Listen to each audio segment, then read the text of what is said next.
Hey, what's up, everyone? Welcome back. Happy Tuesday Night Live. This is gonna be a little bit bittersweet for me. I'll be honest with you. I was really hoping that this would be just this fun, celebration, but had a little bit of bad luck this weekend. But I'll explain it all to you in this live stream. We're also recording it for the podcast, so that'll be out tomorrow morning as well. But make sure you go ahead and throw in the chat where you're watching from, and then definitely ask any questions that you have about the race, anything in general, ultra running, training, anything like that. But we're going to get this party started. We're going to call it a party. Anyway, I mean, as you can see, I'm kind of in a good mood, just because, I'll explain it as we get into it. But yeah, let's go.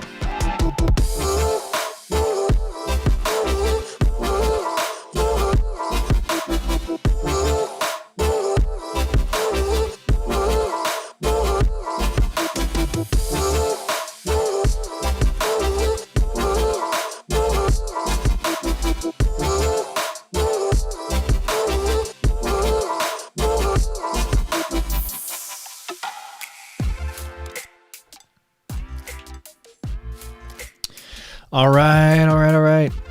We got a bunch of people. Whoa, lots of people here already. Devin Ingram's here. Ryan, so sorry to hear about your mishap. May not be much, but I prayed for you. Thank you so much. That means a lot. Must have been tough psychologically and emotionally. Yes, definitely. It was. Absolutely. Foiled again. Jim says, hope your knee's okay. We'll see. Not sure about it yet. I haven't really been testing it over the last 2 days or so. Liam McNeil's here. Good evening, Ryan. So sorry about the knee. Hope it gets better soon. Thank you so much. And then also, before I get too far, I definitely want to make sure that I thank everyone that came out. So my mom, my Aunt Kelly, Dan and Matt. Thank you guys so much for coming out and helping. And then also just the other guys that I ran with. I ended up running with a bunch of you guys. And it's just it was so cool. It was so humbling to just be in this spot for most of the run. And like I said, I'll explain how it all went, but just being so I guess kind of beaten up and broken down and just so down, but then having so many people come and pass me and just be like, oh my gosh, Ryan, what's up? And just show genuine concern and just so much gratitude for everyone that watches this channel. And it's just awesome. This is a great community. But want to thank race directors, Mike, and all the volunteers. I mean, so many people are in charge of putting on a race like this, or take a part in putting on a race like this.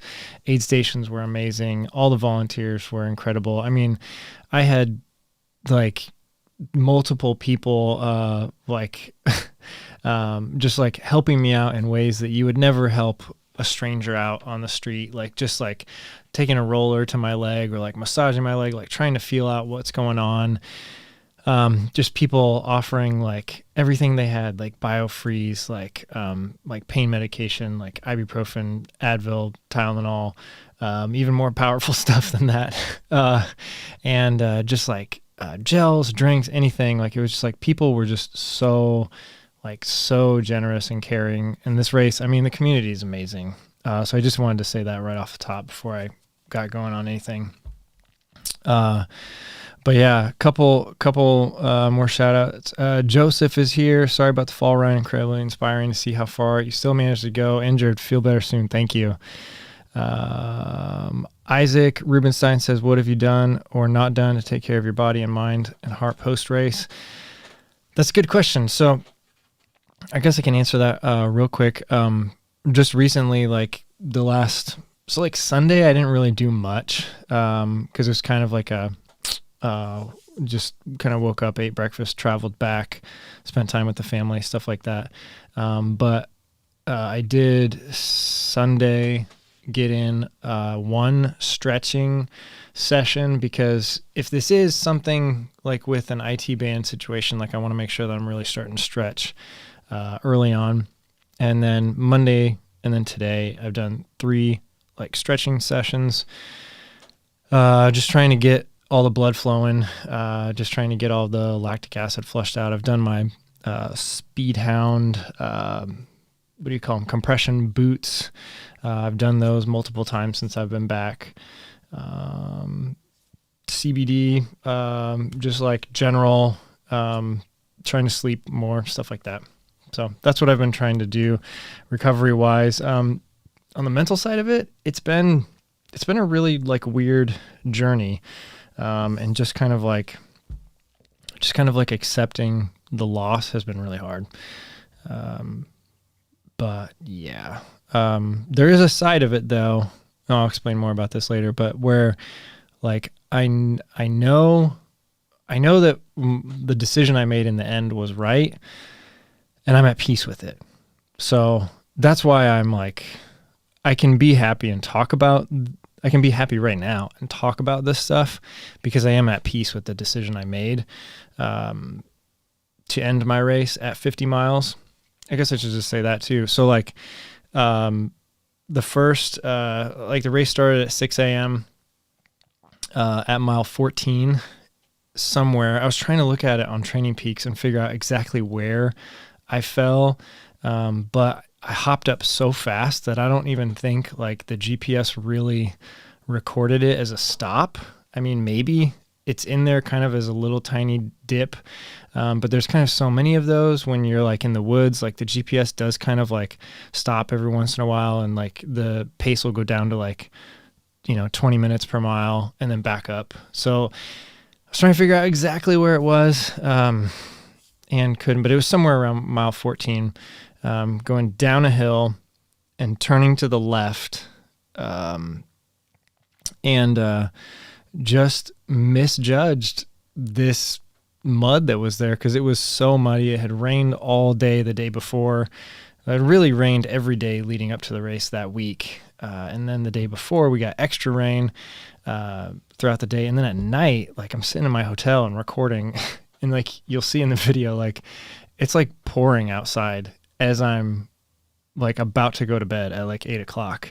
And I'm like filming some talking stuff to the camera.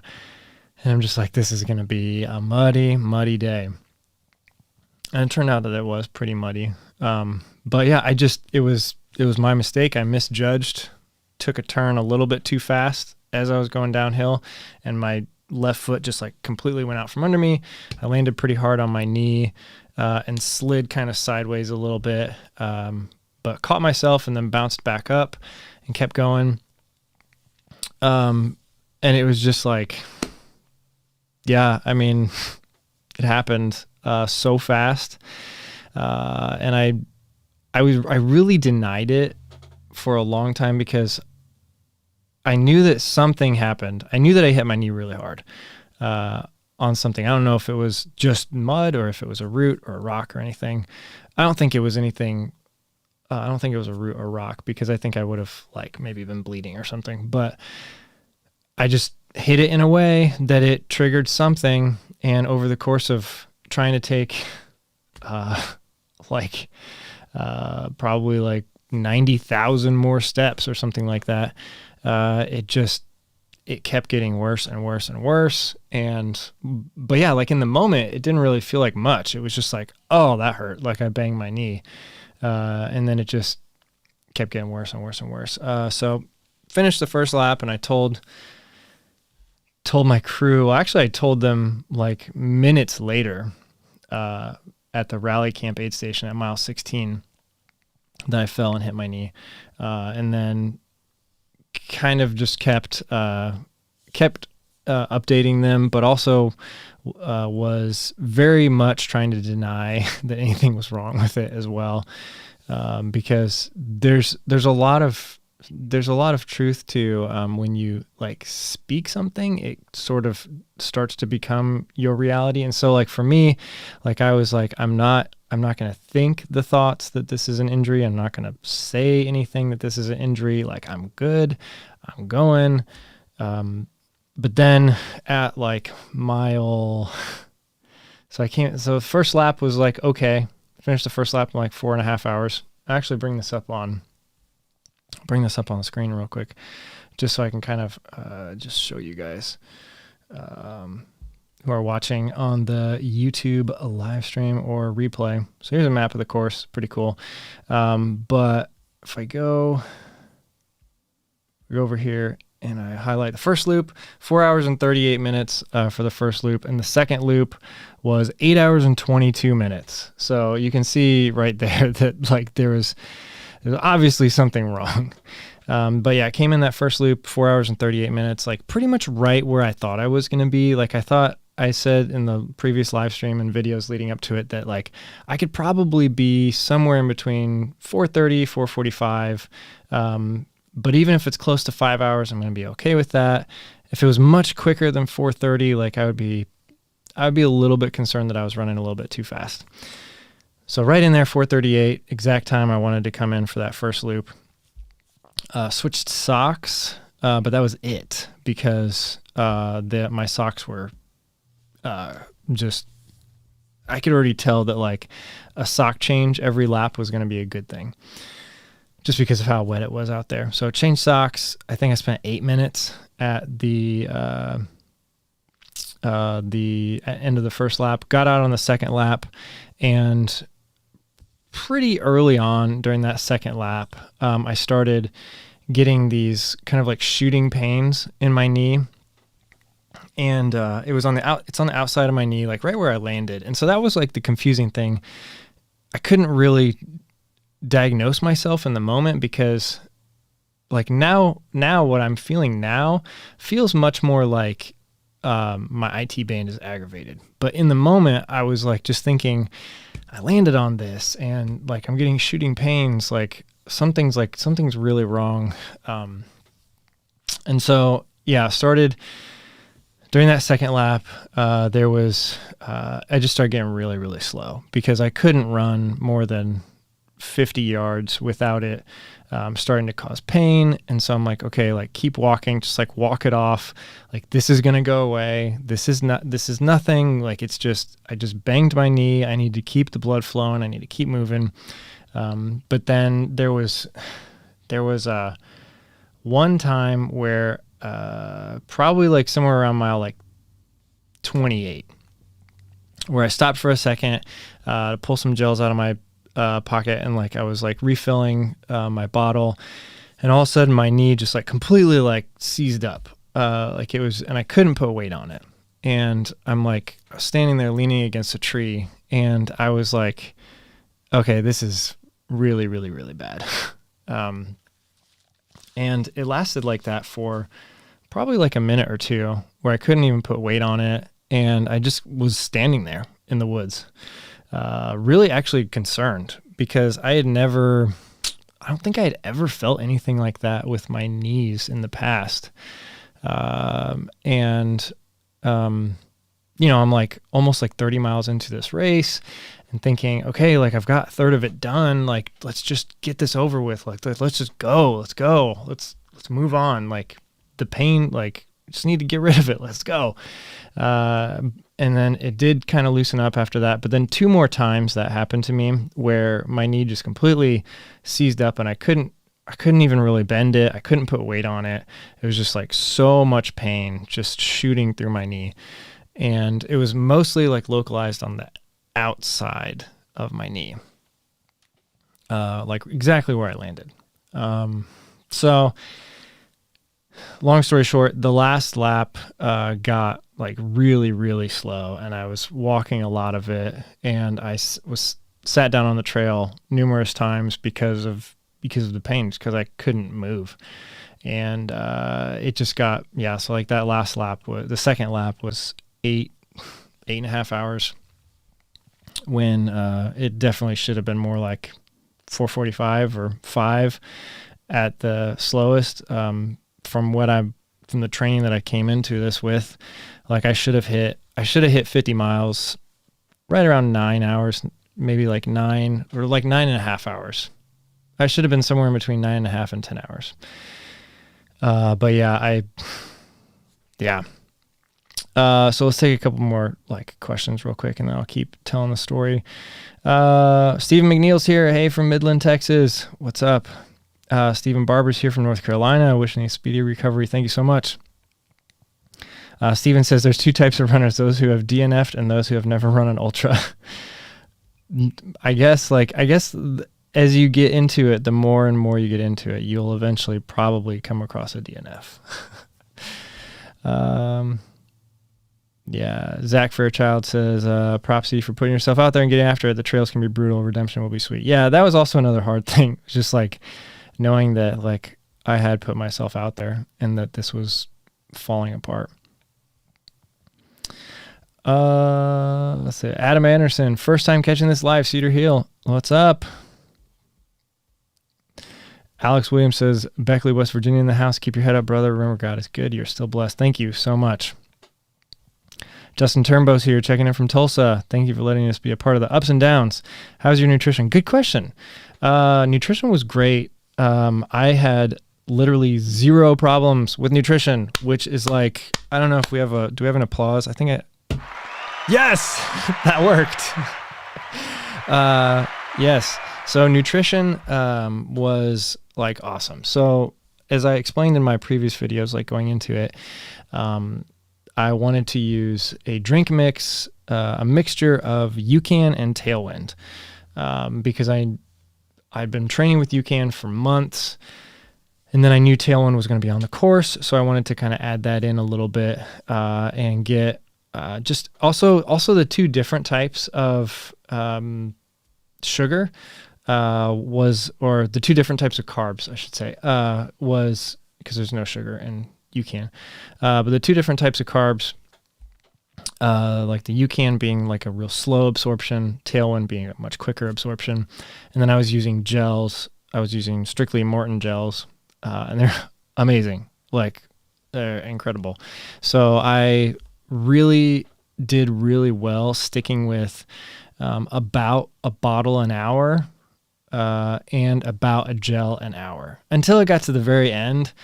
Like the last like maybe 3 hours where I knew that the writing was on the wall and like things were not looking good.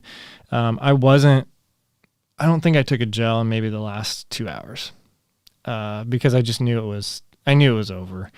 And at that point, it was just like, I'm walking this in basically. But really, really well.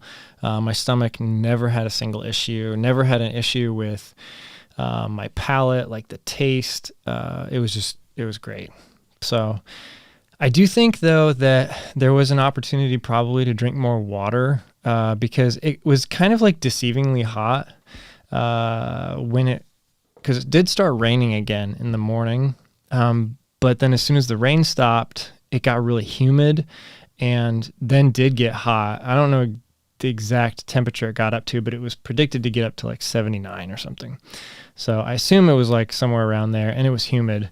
The sun did come out for a lot of the day, but yeah, it was just kind of like deceivingly hot. So I think I probably could have drank more water. I did carry one of those collapsible cups on me at all times, and I only used it one time, which I should have been using it at every aid station. I should have had them fill up my bottle and the cup and then like chug the cup and then put the top on the bottle and go. So I probably should have done that. But other than that, nutrition and hydration was like on point. Like it worked really, really well. Joanna says, hey Ryan, I'm Joanna. Saw you on the trail. Oh, awesome. That's so cool. Well, welcome to the live show. Thank you. Sean says, keep on keeping on. Thanks. Ultra Dad said, what's up, man? Happy to be there. Really had a good time. Yeah. Thank you so much, Dan. If you guys don't know, Dan, the Ultra Dad, has a YouTube channel. Go check him out. But he did come and he was supposed to pace me from mile 50 to 75. And he didn't get to have any fun out there because I wasn't able to continue. But he was there, and he was lots of encouragement when I got back in. Just totally understood what was going on. So, yeah, thanks, man, for showing up and coming out.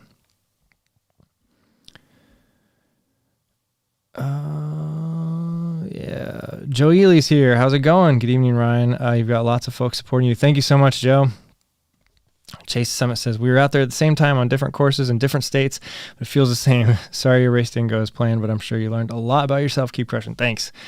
Yeah, I actually just watched your video this evening that you posted. So thanks for putting that out there.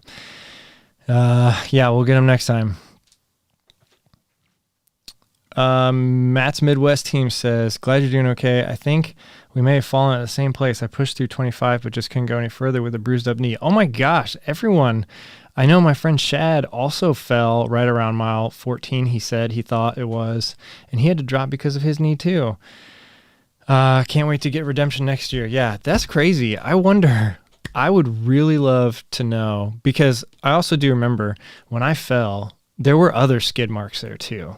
And I was probably I was maybe through mile 14, I was probably somewhere in like the top 25. We were cruising like really well, maybe top 30, something like that. So, and there were already skid marks on that turn. And I can't imagine how many other people fell throughout the first lap. And then the second lap, the sun had kind of come out. And at that point, I was really looking for it to see if I could find it again, but I couldn't remember the exact turn. And I probably just went through it without noticing. But yeah. So as far as execution of the race, it was really fun. At the start line, me and Shad and John just kind of got up there with the front. And it was kind of fun, being out there and being all right, let's go get this. And then the race started and we all took off, pretty quick. It was a very manageable pace though. The front group, there was maybe 4 or 5 guys that went out, and their headlamps disappeared within a few minutes. John was one of them. He was gone within 5 minutes. But there was a group of maybe 12 of us, 15 of us, that stayed really tight for probably 5 or 6 miles. So 45 minutes or so. And we were running 9-minute pace, 9:15, through those first 5 miles. And it just felt so good. We were flowing. It was one of those situations where you're just in this train. And also these trails at the Indiana Trail 100, most of the trails, some of them are single track, but a lot of them are kind of double wide. And so you can very easily run next to someone. And that's kind of how the first few miles are set up. So we were basically, it was maybe 15 of us, and we were just one right next to each other and just kind of 2 single file lines. And so it just felt like we were just flowing. It was just it was so peaceful. It was so it was just a beautiful thing, honestly. And it was, I've experienced that a few times in races, but that was one of my favorite, running memories. And that'll go down unless I ever get really good at this, which is, who knows, but that was one of those times where it was it just felt so good to run. We were running fast. We were running in this group, and it was just we were flowing. No one was bumping into each other. No one was stepping on each other's toes. Everyone knew the assignment. We were just going it was great. So that was really fun. And then at about mile 5 or 6, it started to break up. And the first aid station was mile 7, and that did break everyone up a little bit more. Let's see. Mango Runner was there too. He got sub 24, sub 22 actually, I think. Great meeting you at the race. Wish you a speedy recovery. Thank you so much. It was great meeting you. I know you are kind of out towards the East Coast, but that'd be fun to meet up at another race sometime. Chris Rhodes says, "Hey Ryan, San Antonio here. Sorry about your knee, but gotta tell you, your great attitude is better than any buckle in my view." Well, thank you so much. That means a lot. And yeah, like I said, so like we can kind of talk about like the mental side of this a little bit. This has been like, I'll be honest, Sunday. So like Saturday night, I was in like this, like I finished my race, before the sun went down. So I was kind of, I mean, like I didn't have to run at night, just like whatever. I think that's kind of fun, but didn't have to run at night. So got back to the hotel, got some food, and I was down, but I was also content because I knew that like with the cards I was dealt, I did what I could. And I was proud that I made it to mile 50. I probably should have dropped out at 25. Like looking back on it, I was just denying it though. Like I was like straight up, like I was telling myself and telling everyone else that I was fine. And I think I was running with, Aaron is here. Says, I was really bummed to find out what happened, especially when you're right on pace of the first loop, so you fall. Yeah, I was actually running with Aaron when I fell. Like many falls I've seen, you bounce back up quick. I didn't think much of it till later miles when you mentioned it might be bothering you. Yeah, and so exactly, I was just going to say that I was running with Aaron when I fell, and immediately I'm like, I'm fine. Totally fine. Nothing's wrong. And then we kept running together for a while after that. And was just really, really, just trying to keep it, like a small problem. Because when you start talking about stuff, then you start believing it and then you start convincing yourself that there's a reason to stop. And it becomes like, I've been in those situations before in hundreds where you are, and this is a really good lesson for a lot of people, I think, is that when you are running a race that is already so hard, without anything going wrong, that if you start giving yourself reasons to stop, they're just going to start compounding. And they're going to start piling up, and it's going to become heavier and heavier on your mind. And then you're just not going to be able to deny it. And I've been in that situation before where I've started to like complain about something, or I was around someone who was maybe complaining, and had to like get away from them on the trail. Matt and I have run with numerous people, like during, because we've actually ended up like kind of by accident, but then on purpose later, running a lot of these 100-milers together, and we'll get around people that are just like getting like super negative, like complaining, and like there was this one time where we were out at Mohican 100, and this person on the trail was like, "Why are you running? Like we'd missed the cutoff." And we're like, "What, really?" And then like, so we stopped running for a minute to talk to her. And then we were like, there's no way, like there's like, we're looking at our clocks. We're like, there's no way we missed the cutoff. But like, it could have been very easy in that moment to like, cause it was already hard. Like we were suffering, to give yourself a reason to drop out. And so that's the kind of the lesson I would say is like, don't create things in your own mind that are going to start growing that give yourself a reason to stop, because it's already so hard to keep going. You don't need those things. And so that's what I was trying to do. I was trying to do one of those things where it's like, don't speak it, don't say it, don't think it, just deny it. And it got me out on the second loop. I'll say that. And then, but I also knew I was like, I'm leaving for the second loop, and I'm like, okay, if this doesn't clear up and I can't like start running my race again, cause I was like, at that point, coming on the first loop, 4 hours and 38 minutes. I'm like, oh, like maybe sub 20 is in the cards, like who knows? Like maybe I'll keep this pace up for a while. But then like I got out there a little bit, and I'm like, okay, like I'm just going to take it easy for an hour or so. I'm just going to see how this goes. Even if this takes 2 or 3 hours to loosen up, I'm still in that 24-hour range. And that's my goal. But it just never did. So Yeah, Aaron, thanks for spending time with me on the trail. Shad's here. What's up, Shad? Shad, also the attack of Weber Lake. Same area got us both. Brother, onward. Yeah. Shad, I wonder if we got to go out and like name that corner, that turn, like put a warning sign out there.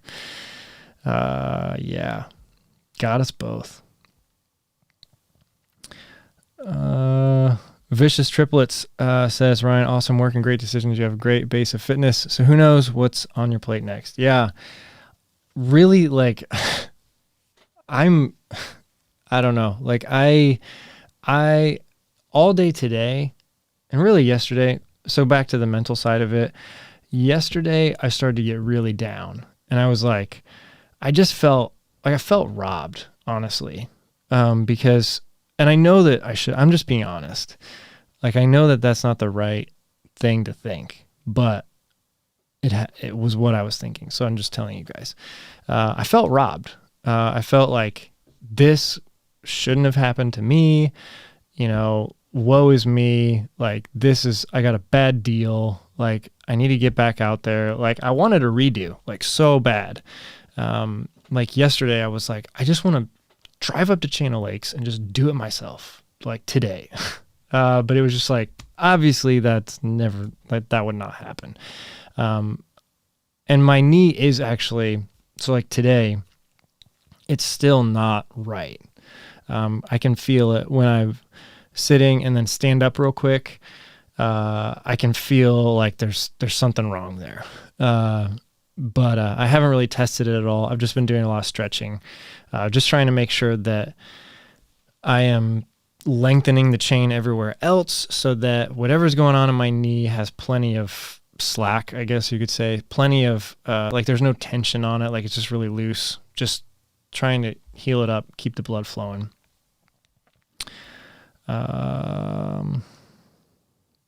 So yeah. But yeah, I was just like, as far as like what's next, I don't know. Like, if I went out for a run tomorrow and my knee was perfect, I would be like, let's do it. Like, get on the waiting list for Tunnel Hill, 'cause that's coming up in a couple, 3.5 weeks or something. Or, you know, like maybe jump in a 50 miler the next couple of weeks or something. But, I don't know. Like, it's just, I don't foresee that happening. Like, I think this is going to take at least a week, maybe a couple weeks to like, actually take some downtime, and just kind of say, you know what, like, just take some downtime. Don't push it, because if I do push it and I start running again here in the next week or two, and it really hasn't healed, like, it could be a problem later. Like, it could, if this is something like related to an IT band or something, I don't want this lasting all next year too.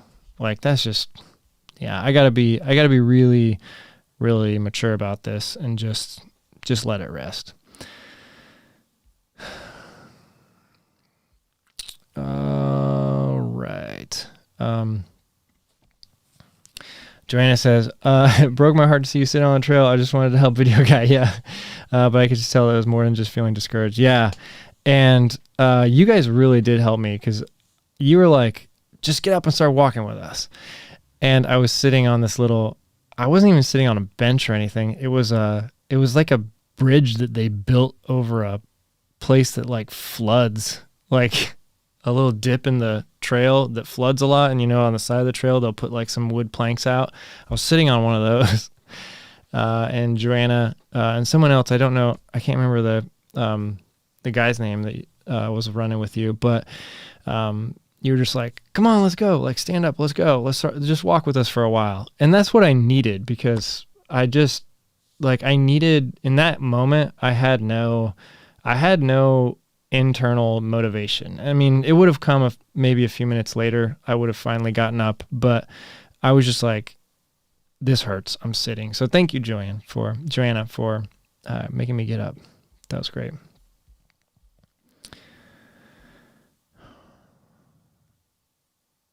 Oh my gosh, Aaron, I just read your comment from a while ago. I did get my sub 24 hour buckle, but then I left on top of my car as we left the campground. No. Oh my gosh. That's so sad. I'm so sorry, Aaron. Oh man. Well, you did it. Like you got sub 24 and you crushed it, man. For your first 100, like that was amazing. I'm so sorry to hear about that though. Let's see. Laura said, did John Truelove finish? Yes, he did. Sub 24 again. It's like a machine. So, all right. Let's see. What else did I want to, there was a couple. So I took some notes and I just called them, these notes in Notion called thoughts on my DNF. So I'll just go through them kind of quick. Don't have to spend a ton of time on these, but just some things like reflecting on my training and the race and the execution and how it went. And these are just in no particular order, but first off, the pace at the beginning was kind of hot, but it was fine.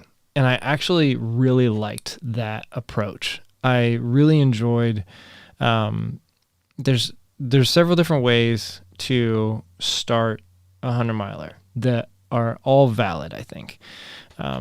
In the past, I've been, either from its lack of confidence or maybe lack of training or just lack of experience, I just start in the middle or the back. And that's totally fine. Like there's, that keeps the first couple miles like really, really relaxed, really easy because you really can't go that fast. Like you're in a massive group of people. But for this race, I wanted space early. I wanted to be able to run my race from the start to the finish. And so I did go out with that front group, but I don't think it contributed negatively at all. I really think that that was fun. And it felt amazing. And like I said, that was one of my favorite memories from the whole race. So I'm really happy with that. I made a note that more strength training would be very beneficial because I could feel myself after hiking 35 miles, which is really what happened. I ran about 14, 15, and then kind of hiked. Well, no, I ran most of the first 25, and then I probably hiked 25 miles. But I think more strength training would help because I could just feel it. Like as I was doing a lot of that, kind of like hips, quads, all of that, like they were starting to get a little tired, around, 35, 40 miles. So more strength training. And then another note I made was that maybe there is, in my training, I chose not to do like a super long run, like a 40 or 50 miles, leading up to the race, because, I was going more for, consistency day to day. And I kind of didn't want to do like a mini taper into a 50 miler, and then recover for another week. So I wanted to just see what the training was going to be like if I kept it consistent, built up to 80 miles a week and then held it there.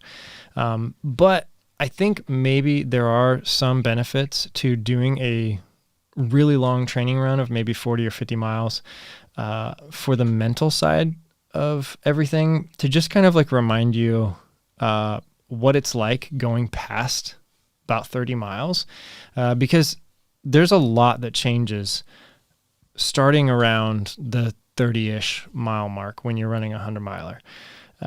Those first 20, like if you've trained, like that should be easy. Like you should feel super fresh when you're coming in 20, 25 miles.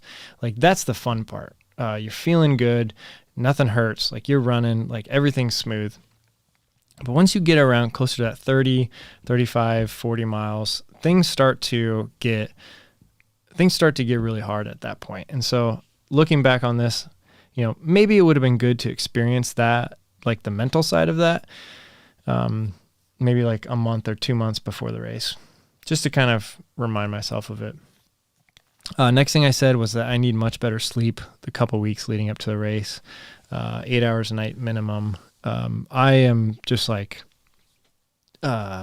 typically do not sleep very much. And I mean like on average, probably like maybe 6 hours a night.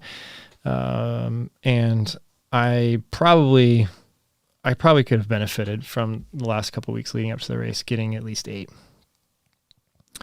And then, a couple other notes. The belt and the handheld were great. Absolutely loved them. I wore the naked belt. That's where I put all my gels and my drink mix, my GoPro, and then I put some, what we call sports shield wipes, which is basically like a lube wipe. I had my collapsible cup in there. And I also had, that's also where I like put trash and everything too. So the naked belt is amazing. Like that is my favorite new piece of gear this year. And then the Amphipod handheld bottle, 20 ounce. That's great too. Loved it. There were, through the first 50 miles, I really didn't get tired of holding the bottle. And I think it was because I trained so much with it. There was only like 1 or 2 times for like maybe 1 minute where I actually just like did tuck it in the back of my belt. But then it was like the form factor of the bottle is just like, I don't know, it just feels good. And I really did not mind, holding it at all. Nutrition, I think, worked really, really well. Probably at 50 though, I probably would have switched to the Morton 320, just to get a little bit more calories in the drink mix, so that I, maybe didn't need as many gels moving forward. So I probably would have done that at 50, but I really did enjoy the UCAN Tailwind Morton for the first 50. And then also the last note I made was probably maybe mix in a couple caffeine gels earlier, maybe somewhere around the 30-mile mark, because the other weird thing that I did not expect that was going on in this race was that early on, when I was hiking a lot, starting around mile 30, 35, 40 especially, at that point I'd been going for 8, 10, 11 hours, and I was starting to like kind of get sleepy. And it wasn't even like late in the day. It was like 3, 4 in the afternoon, but I think it was just because my pace had slowed so much and I was tired. What's up, Justin? New super chat. Oh my gosh. Oh man, thank you so much, Justin. That's awesome. Not today, but when you're ready, here's next help race feed, guys. Good. Thank you so much, Justin. Man, that's amazing. Yeah, maybe, yeah, I'll go sign up for a race tonight. I don't know. Thank you so much. Yeah, what was I even saying? Let's see. Oh yeah, I was talking about like nutrition and everything, and then starting to get a little sleepy. So maybe, I don't know why that happened. I think it was because my pace had dropped so low and I was getting tired, like just physically worn out. I was mentally probably stressed out, kind of mentally to the max, because I was in a situation that I had really feared leading up to the race of dropping. Like I was in a situation where I was, contemplating dropping out of a race. And so I think I was pretty fried, towards the end of that, but yeah, maybe mix caffeine gels in a little bit earlier. But that's all the notes I took. So a couple more questions. Let's see. Oh yeah, more gear stuff. Aaron says, did you think of the Vective? Was it the right shoe? I know a fall can happen to anyone for any reason, regardless of shoe, but I'm sure it crossed your mind. Yeah. The fall I took would have happened even if I was wearing like 1-inch like cleats, I think. The patch of mud that I hit was just, it was super slick. It was thick. The skid mark was like 3 or 4 feet long, going straight across the trail. So yeah, I don't think the shoes, I think I would have fallen in any shoe. I just misjudged the step. I actually looked at my Garmin, and I think it said I took, because you know how it tracks how many steps you take during an activity. It said like 96,000 steps. And one of them I put in the wrong place. And I just misjudged it. It was just, yeah. So I think any shoe would have done it. But other thoughts on the Vective, really, really liked them. The midsole I thought was great. The rocker is nice. The plate, you don't really notice the plate a whole lot. I think it probably acts more like a rock shield.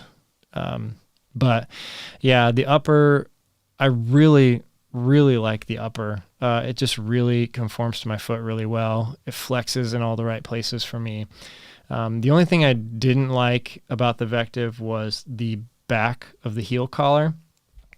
Like when your foot flexes, when your ankle flexes, it does create some space for rocks and debris to get in around the back of the heel collar, because the contact point is actually lower than the rim of the heel collar. And so your heel never moves. It just your Achilles kind of moves away from the back of the shoe. So I did get a couple rocks in there that actually I only took my shoes off one time. That was at mile 25 to switch socks. And so I did empty out. I think I had like one rock in my shoe at that point. And then I did get a rock in there in each shoe later on the second lap, but I didn't even mess with them. Like they just kind of moved around in my shoes. I was just like, whatever. Yeah, I liked them though. Aaron says, wish I could stick around. Life calls. I'll watch the rest later. Thanks, Aaron. And thanks for running with me. That was awesome meeting up with you and getting to know you a little bit better. We ran together for quite a while.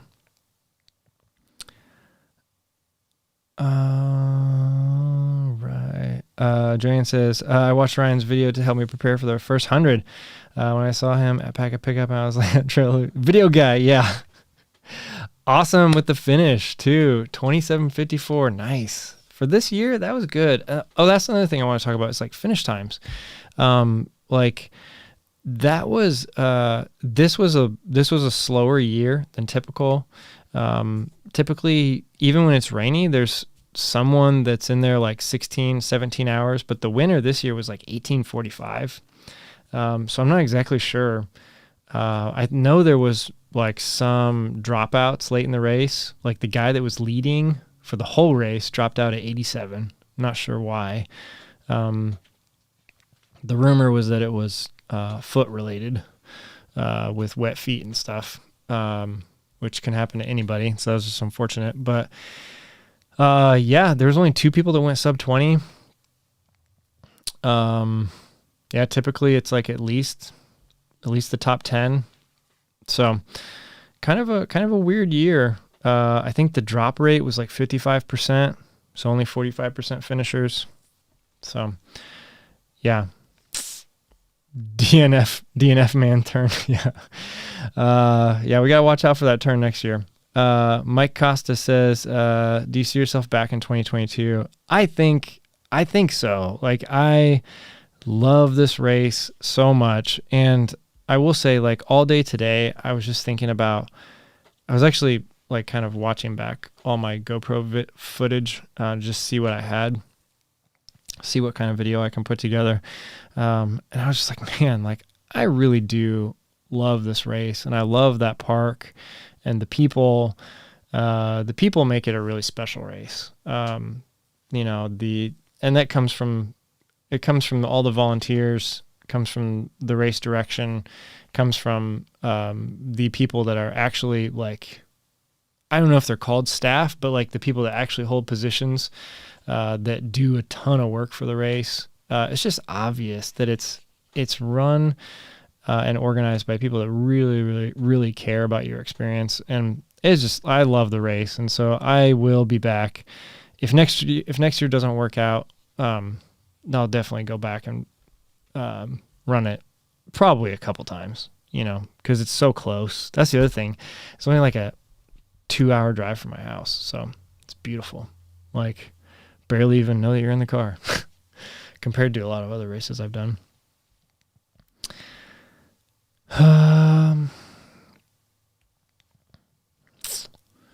What else we got? Paul Jeremy says, morning from the UK. I'd love to give you a super chat, but I bought a 12-pack of Morton's. So out of luck. Anyhow, I'm wondering if you were filming when you fell. Yeah, those Morton's will put a dent in your bank account for sure. No, I actually was not holding the camera when I fell, which is good and bad. Like I'm glad. Well, I'm sad that I didn't get it on recorded, because that would have been great for the video. But had I been holding a camera and fallen, I would have forever believed that it was due to that, and that I was like, even if it was 2% of my concentration was on what I'm filming, I would have been like, like I shouldn't have been filming at that moment. So, positives, negatives. It's not on video, unfortunately. Logan Zoltan says, "Hey Ryan, sorry to hear, but you got the right mindset. I took a hard fall on my ankle and DNF my trail half back in the spring. Live to run another day." Yeah, sorry to hear that. It's like, it's so hard. This sport that we do is like, there's so many variables in it. There's so much that can go wrong. You really like now, I mean, nowadays I feel like so many people run 100 milers compared to a while ago, even like 5 or 6 years ago when I started this for myself. Like I feel like so many more people run them now. But it's like, even just finishing is an amazing accomplishment. No matter the time, no matter anything, like the performance doesn't matter. Like just finishing one of these things, so much has to go right. And I mean, like in 50 miles, I took 96,000 steps, like double that. Like you're taking like close to probably like, I mean, depending on your stride length, you're talking probably like 150 to 250,000 steps. For all of those to go right, for none of them to go wrong, for your nutrition to be on, for your taper to have been right, for like to be able to put in the amount of training, just everything. Like so much has to go right just to finish that it's amazing that anyone can even do it. And then like when you look at like some people that do these all the time, like John, looking at you, like I just can't, I don't know, like it's incredible. But yeah, so any finish is like an absolute celebration in my mind. Eva Belt says, much healing and energy from you from Placerville, California. Oh my gosh, that's awesome. Man, I would love to be back out there next year. We will see. Even if I'm not running, like I would love to go back out there and just hang out. Talking about Western States area, I think, right? I hope. I know it's like Placer High School, so I hope we're talking about the same place. Yeah, I did. So the good thing about 2021 for me is that I did finish Cruel Jewel. It's a Western States and a Hard Rock qualifier, so I'll be able to qualify, or I'll be able to enter into both of those. Lotteries, I don't like, just since I didn't finish this race, it doesn't disqualify me from any of that. It wasn't going to be a Hard Rock qualifier anyway. It is a Western States qualifier, and it did have 5 UTMB points. So like theoretically I could have applied for UTMB had I finished this race because of what I got at Cruel Jewel, and would have possibly gotten at IT, but I wasn't going to apply for it anyway. So it's kind of like no big deal. Yeah, let me know what other questions you guys have. Matt's Midwest team says, I did cryotherapy yesterday and it helped so much. Have you ever tried that, Ryan? No, I have not tried that. I would love to, but isn't that like negative like 100 degrees or negative 200 degrees or something like that? Yeah, that looks scary. Justin Turnbow says 100 miles is an incredible accomplishment. And look, both AJW and Carl both DNF'd this year. That's pretty good company. Really? I didn't know Carl DNF'd this year. I didn't know AJ. I don't really follow his racing. He's kind of, some of it's kind of under the radar, I feel. Like you have to like really get into his social media to see. But yeah, I don't know. Anyway, one other thing that I did put in my notes. And this is just like something, this is a quote I'm going to remember. For any of you guys that have watched Squid Game, there is a quote, and I'm not going to ruin anything. But there's a quote in it that says, good rain knows the best time to fall. And I'm going to remember that every time it starts raining when I'm running, because I've, unfortunately, 2 of my 100-mile DNFs came from either rain or mud or something like that, a fall that produced an injury where I could not continue. And so there is a small piece of me that is is worried that I'm going to worry about that in the future. So I'm going to like do my best to not do that. And so like this quote, like when I got back I think I watched the last episode of Squid Game, like when I got back from the race, and that quote was in it. And I was like, oh my gosh, like I'm writing that down. I'm going to remember it. I'm going to say it every time it starts raining when I'm running. Good rain knows the best time to fall. So there you go. Leave you guys with that. A couple more questions, comments here before we wrap it up. And Eric says, where's your mindset right now after you put in all that work, end up with a DNF? Yeah, it's like, it kind of like goes up and down, kind of like what I've been saying. There's definitely some times where I'm super like mad.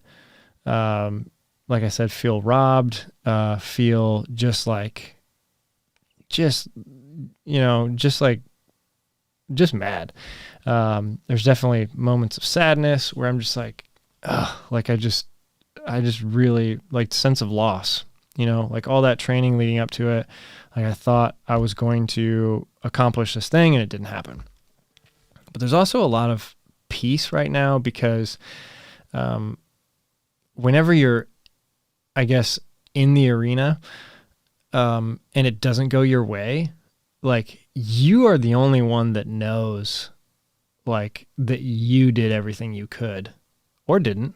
Like maybe you did, maybe you didn't do everything you could. But when you do, like that you did everything that you could to finish or to win or whatever, like. So I feel like I was in the arena, I got hurt. I did everything, and I probably did more than I should have to loosen it up and to try and see if it would bounce back. Probably should have called it earlier, running 35 miles on whatever happened to my knee. Probably wasn't a good decision. But I believe it was more than enough to figure out if it was going to loosen up or not. And it just never did. So there is a lot of peace knowing that it's just like, I was there, I was in the arena, it didn't work out. I tried my best. So moving on, like, I'm really happy with the training that I did. I'm really happy. Like I actually really loved doing the higher mileage than typically for myself. And I think I'll go back to that next time I train for 100. And I'll do it in a little bit different way. Possibly I'm also like debating I'm also debating getting a coach, because like there's definite benefits to having accountability and just a different set of eyes on your training. There's a lot of benefits to all that, but yeah, I'm really, really happy with how everything went leading up to the race. My execution on race day just got unlucky.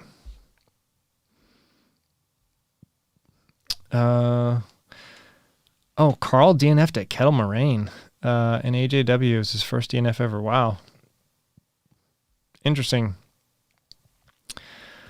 What else? We got a couple others. This is one from earlier, but John Truelove, throw you up there again. Oh my God, video guys, priceless. Yeah, this can be my nickname now from John, probably. All right. Well, I think we're at an hour. Thank you guys so much for joining. Thank you everyone that's watching the replay, and thank you to everyone that's listening to the podcast. I'm going to try and get this video out quick. I'm going to try not to dwell on it too much because I'll probably just get more sad. I don't know. So I'm going to try and get this video out to you guys pretty soon, and then keep you guys really updated on how my knee is bouncing back, whether or not I'm going to be able to maybe jump into like a 50 miler or something like that later in the year. Cause it's only the beginning of October. Like we still have a lot of time left. There's still fall. I still have all this training that is kind of like, yeah, I tapered and all that and just did a 50 miler basically. But I still have all this training that I could, apply to a race in November or December or something.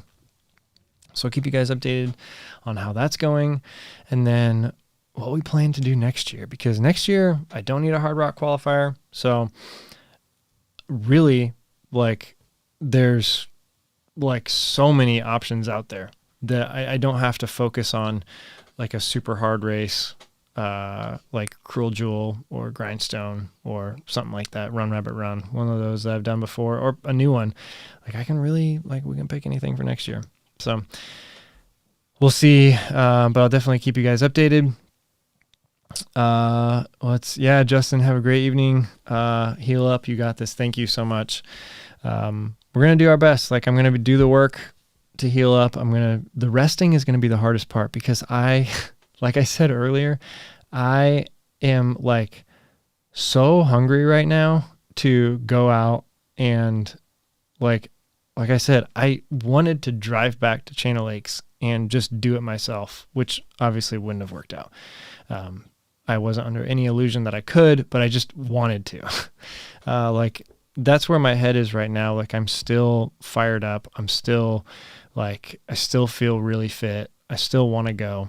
So if this knee can bounce back here in the next couple days or so and I can start running again, we'll put something on the calendar for November, December, and then move forward. But yeah, thank you all for joining. Thank you so much for supporting me along the way. We are in this together, the good and the bad, the fun times and the not fun times, the happy times and the sad times. So that's it for me tonight. I'll see you next week. Thanks everyone for joining. Bye.